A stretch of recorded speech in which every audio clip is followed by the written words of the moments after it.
ته موږ ته په کیلومتر ته سیګنال راکړي یا میسیج راکړي چې آیا دا باد څومره په سرعت سره چلیږي. 28 کلن طالب جان چې د پکتیا پوهنتون په جغرافیا څانګه کې زده کړې کوي داسې آله یې جوړه کړې چې د باد سرعت، لوری او د سیلابونو د راوتلو احتمال معلومولی شي. طالب جان وایي دا ځلې پلان ده چې د خپلو استادانو په همکارۍ په مصنوعي ډول شمسي نظام جوړ کړي. داسې یو احترام دا بیره په ذهن کې ده چې غواړم مصنوعي ډول شمسي نظام جوړ کړم چې هغه 9 سیارې لري. زموږ تاسې شمسي نظام په منځ کې لمر ده او دا ټولې د دغه پوهنتون نور زده کړیالان بیا وایي که اسانتیاوې ورته برابرې شي د مختلفو نورو اختراعګانو وړتیا لري. امکانات لکه اوس د محصلینو د ځینو محصلینو سره باید ښه مرسته هغه وشي ځکه چې دوی لاسرسی نه لري تخنیکي وسایلو ته.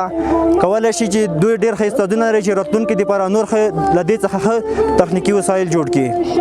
په همدې حال کې بیا د پکتیا پوهنتون مسؤلین هم د وسایلو او ځینو نورو امکاناتو کموالی ستونزه ګڼي، خو د هوارېدو لپاره یې د هڅو د دوام ډاډ ورکوي. زده کړیالانو دغه ستونزې په جای دي، طبعا په ټول هیواد کې ستونزې مشکلاتونه شته ده، خو انشاءالله امیدوار یو چې دا ستونزې به د وخت په تېرېدلو سره کمیږي او موږ به هڅه کوو چې دا ډول استعدادونه وپنځو. او پکتیا پوهنتون چې 9 پوهنځي لري په بېلابېلو څانګو کې شاوخوا 6,000 محصلین پکې په زده کړو بوخت دي.